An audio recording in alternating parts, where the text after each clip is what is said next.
following is a production of the Fairfax Network, funded in part by the U.S. Department of Education and the Virginia Satellite Educational Network.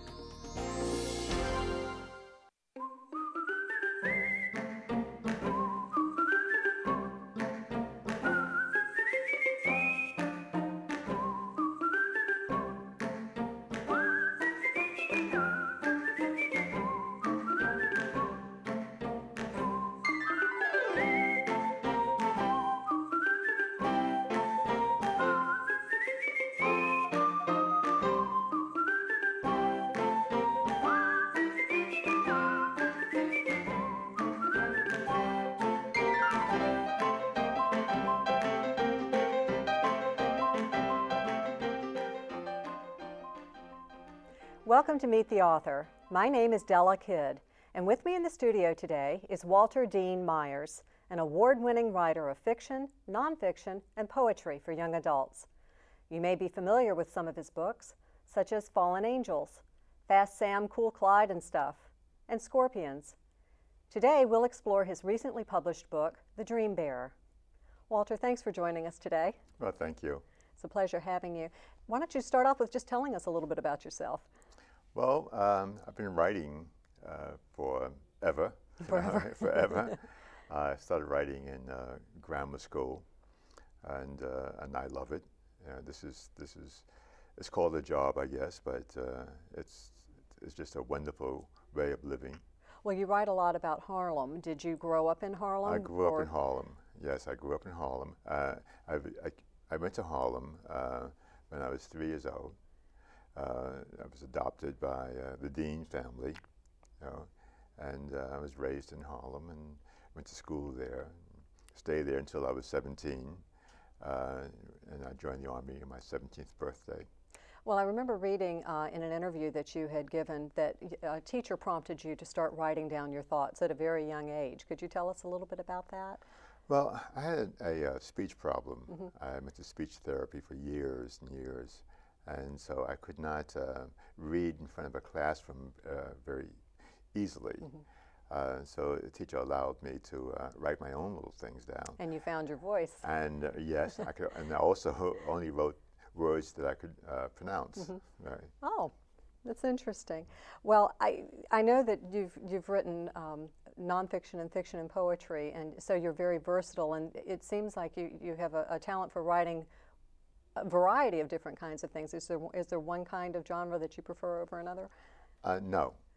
A young person asked me that recently, and I was thinking about it. I like fiction when I'm doing fiction, but then if I find a subject that's nonfiction that's really interesting, I just love that too. So you seize on it. Yeah. Sure. Well, a group of students from Liberty Middle School in Centerville, Virginia, read The Dream Bearer, and they had some questions for Walter.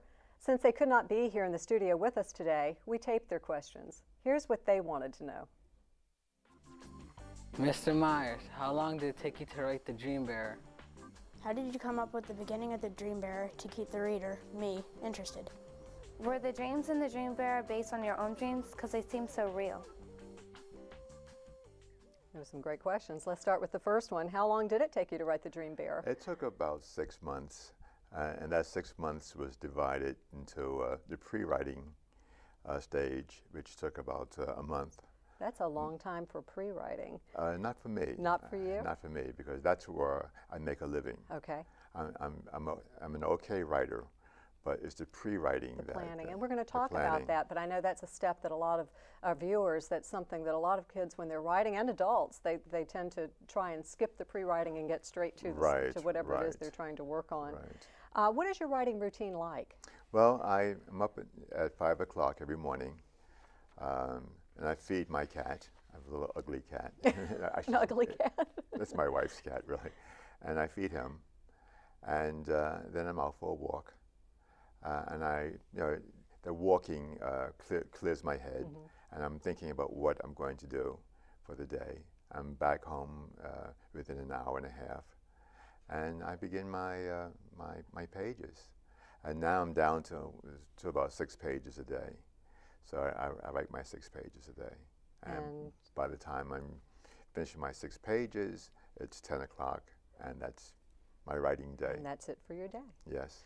The next question was, do you ever work on more than one book at a time? Can you juggle more than one project? I always work on more than one. You know, I do pre-writing on one book, writing on another book, and perhaps I'll do a rewriting on a third book.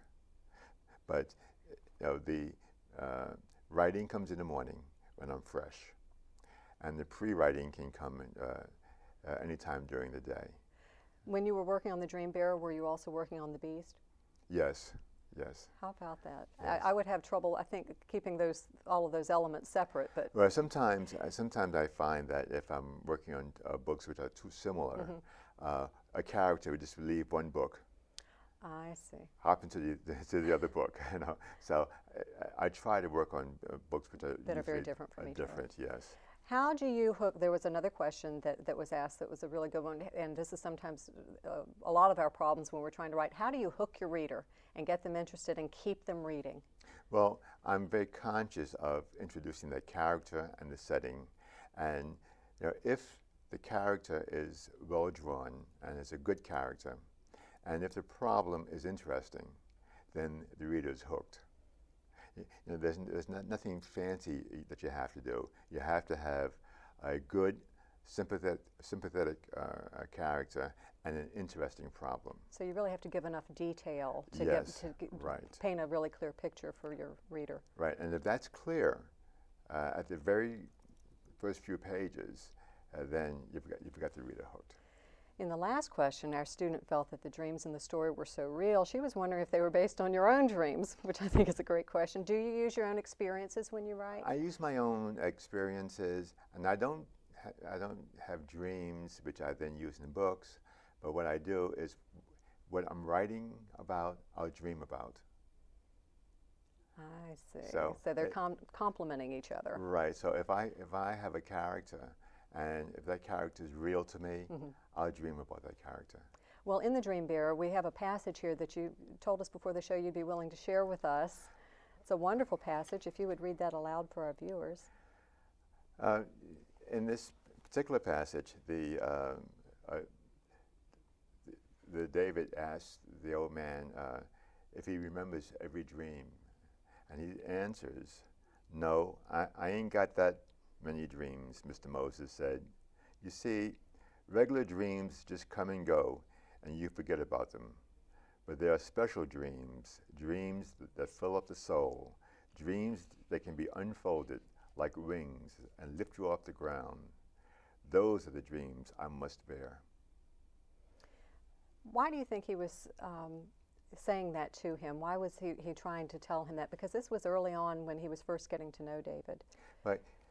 I think what he wants to do here is to give David the idea that dreams and his subconscious thoughts can mean more than David has been thinking that they mean. And he really wants David to look at not only dreams but himself and monitor himself as a person, and to look into the depths of his own being. Reflection is a very large part of our learning, as well as just thinking about our daily lives.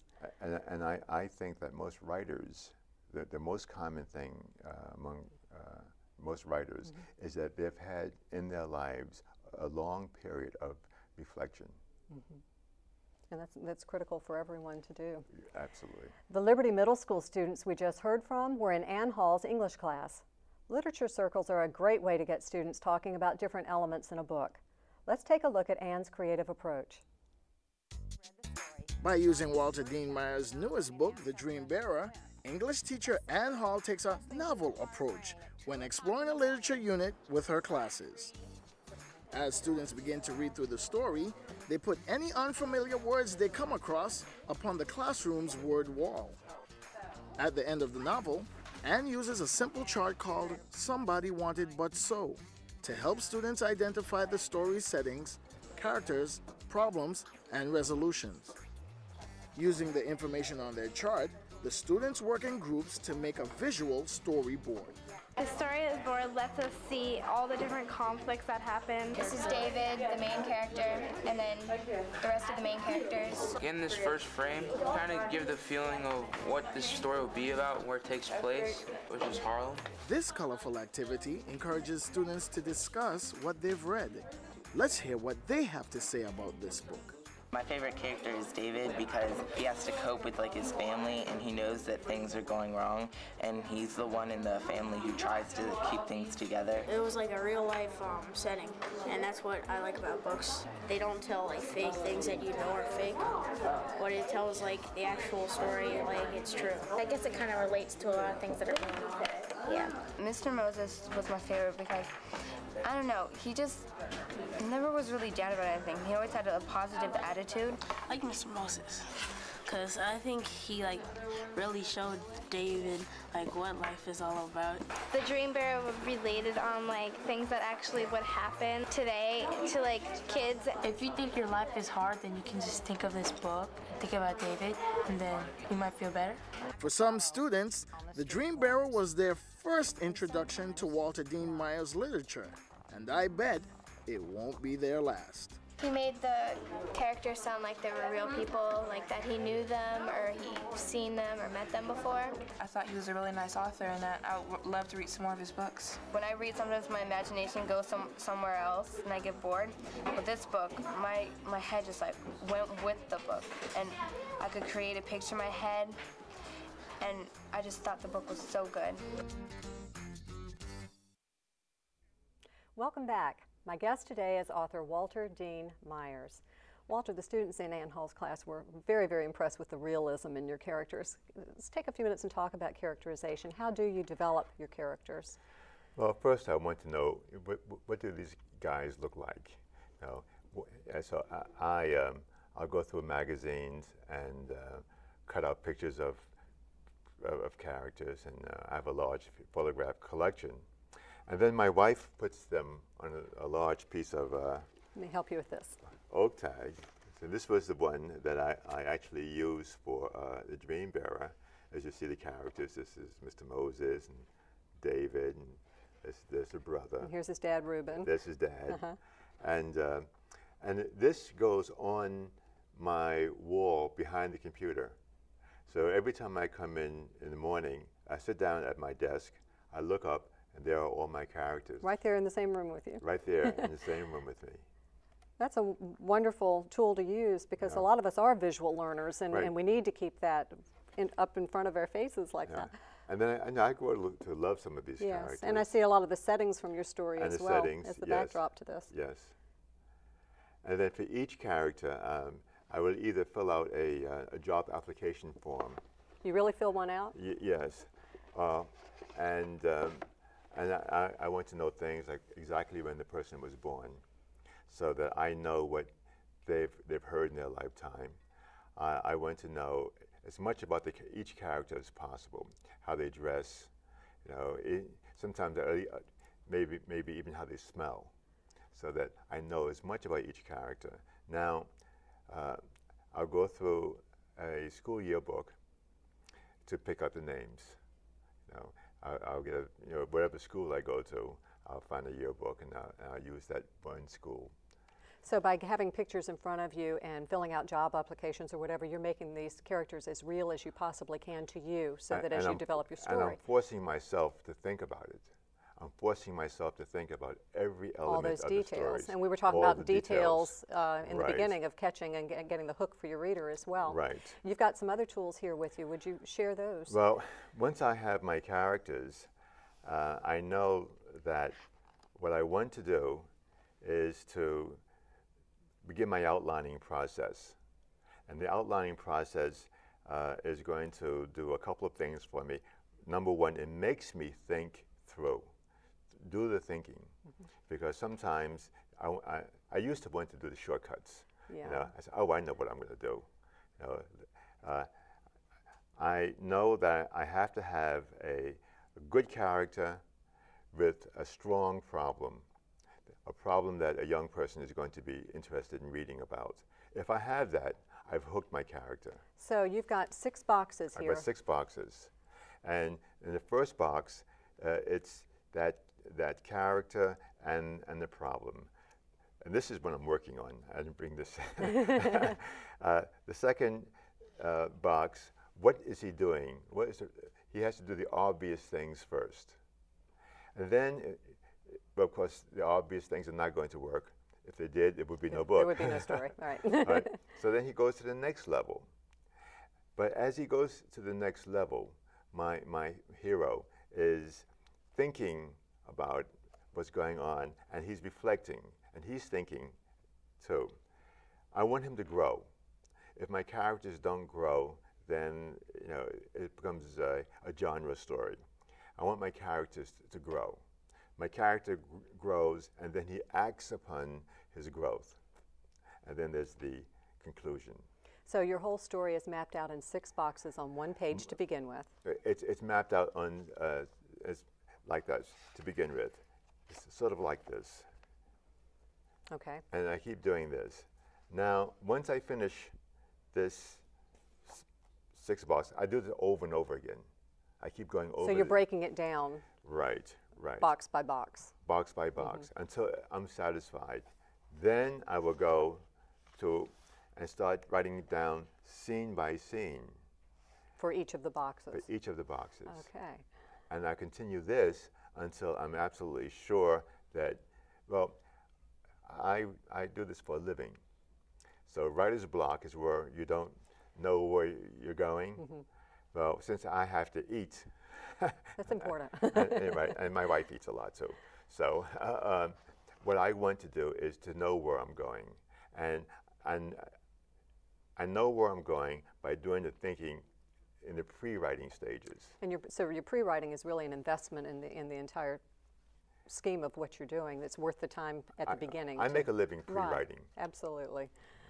In just a moment, we'll open the phone lines. Our number nationally is 1-800-231-6359. If you're calling locally, you may reach us at 703-978-1636. But first, we have a few more questions from our Liberty Middle School students. Mr. Myers, the characters in The Dream Bear are so lifelike. Did you base them on real people you have met or known in the past? In The Dream Bear, David is very helpful and doesn't want anything bad to happen. Is that what you wanted the readers to see in him? Mr. Myers, do you relate to the story The Dream Bear? And if you do, how and to which characters? Let's go with that second question about David. He's one of the obvious main character of the story. He's a very helpful boy. He doesn't want anything bad to happen to his father Reuben or his brother Ty. Is that the main message that you wanted to get across to your readers, that David is helpful, or is there more that you wanted to share? David is helpful, but David also begins to understand that that he has to look beyond the surface. As he gets older, it's not just the surface. He has to see beyond that surface character, and that's what I want readers to understand. Is David or any of your other characters based on people that you've known or you've known in the past? Every major character that you have has some element of yourself. I mean, because you are writing about something that interests you, and you project at least part of your own self. But as far as the characters are concerned, they're usually my son's friends. The young characters. David's friend is absolutely Lauren. Is a kid that was running around my house for years, and so I just pick him up and write into the book. I'm curious, when he read it, did he see himself? He hasn't read it yet. He hasn't read it yet? Oh, he needs to. He needs to. I'm curious about Mr. Moses. He's the 300-year-old dream bearer. Right, That's the title of the book. Where did the idea for his character come? When I was very young, I used to climb trees and read in the tree. And the guy saw me there, and he called me down and asked me what I was doing, and I said, I'm reading a book. And he told me that he was a very old person, and he had lots of things to teach me. And I said, older man. I said, and he's a stranger. He's a stranger, and I didn't like strangers, so I took off. But that character stayed with me for many, many years. And I said to myself, I wonder, is there something there? You know, I mean, perhaps he did have something to teach me. That was amazing. Well, he seemed like a very, very wise man. Right. We're going to stop there for a moment because we have a phone call. Okay. This is from Jessica. Hi, Jessica. What is your question for Walter today? Jessica? I think we lost Jessica. Oh, okay. I think we have another call in. Hi, what is your question? Please tell us your name. Mary? Mary, hi. Does he keep in contact with his real dad? Do you keep in contact with your real dad, I think was the question. No, my real dad died, but when he was alive, yes, I did stay in contact with him. He lived in Harlem, fairly close to me, and I knew him. I met him when I was, I think, 12 or 13, and yes, I stayed in touch with him. That's great. We have another call. This is from Chrissy. Hi, what is your question today? We lost Chrissy. Okay, well, we were talking about Mr. Moses, and is he, and I'm not sure if you got this far with your answer, is he based on people that you've known, or perhaps grandparents? Yeah, he's a combination, you know, because most characters are a combination of people, you know, so I'll put this person, and I'll combine him with this person, and I'll come up with a new character, and this is what Mr. Moses was. And also, you know, this idea of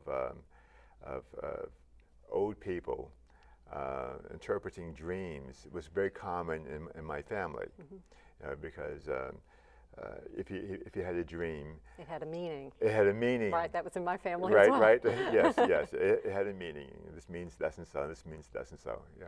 I think we have Chrissy back. Hi, Chrissy. What is your question? Hi, Mr. Myers. I was wondering if any of the characters you write about were like you when you were young. Yes, very much. That's a good question. They were like me because I have a tendency to write about myself and my own experiences. So every book has at least one character that's somewhat like me. Thank you, Chrissy. What advice do you have for aspiring writers? Because you have your system. Do you have any advice for folks out there who would like to sit down and maybe tackle writing a book? Or? Well, I think that pre-writing is the most important part of my career. And I wrote for years without pre-writing, and nothing very much happened. Boy, it changed when you started pre-writing. Well, once I began pre-writing, I'm able to finish every book I start. And you found a method that's very comfortable for you. Yes. Let's stop there for a moment. We have a call from Ohio. Could you tell us your name and what is your question today? Hi, I'm Paul. If you could teach children one thing, what would it be? If you could teach children one thing, what would it be? That's not an easy question. If I could teach them one, I would probably think I would teach them to observe their own behavior and to do what they think is correct, because sometimes you know what's correct, but you're not observing yourself closely enough to see that you're doing what you believe in. Just going back to the reflection piece that we were talking about earlier. Yes. Do you plan to write a follow-up to The Dream Bearer? It's a fascinating story, and you have very complex characters. I probably not do a follow-up, but sometimes I might. We have another call. This one is from Kaylee. Hi, what is your question today?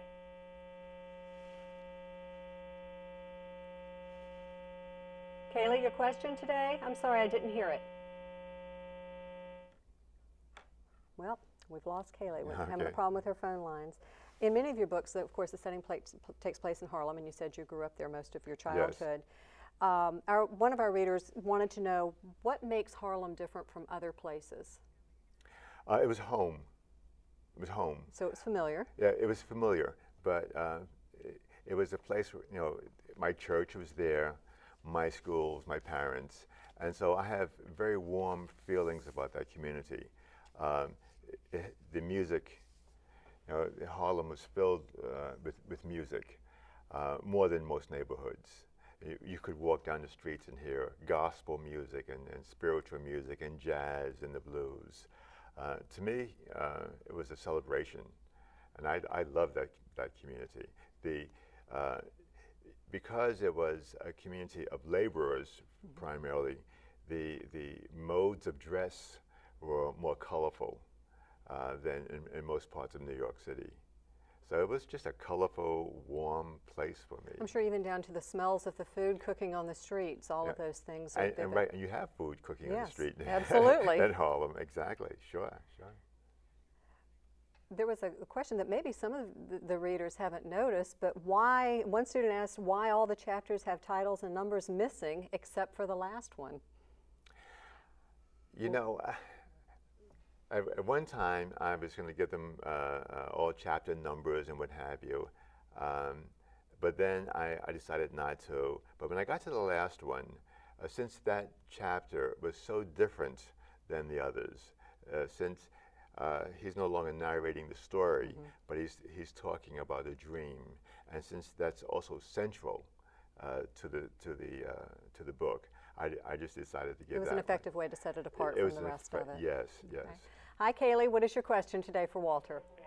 Yes. How was your mother managed to teach you how to read if she was illiterate? My mother could not read very well. But what she did was to sit down with me every afternoon and interested me in the process of reading, because this was a time I could share with her. So she got it started for you, that love of reading. Right. Thank you so much for coming today. It's been a pleasure talking to you. Oh, thank you. Again, I just want to thank you for coming. If you would like to learn more about Walter Dean Myers, visit his website at www.harpercollins.com. Then click on Author. To learn more about other guests appearing on Meet the Author this year, visit our website at www.fcps.edu/Fairfax Network. See you next time. I'm Della Kidd. Keep reading, keep writing, and keep dreaming.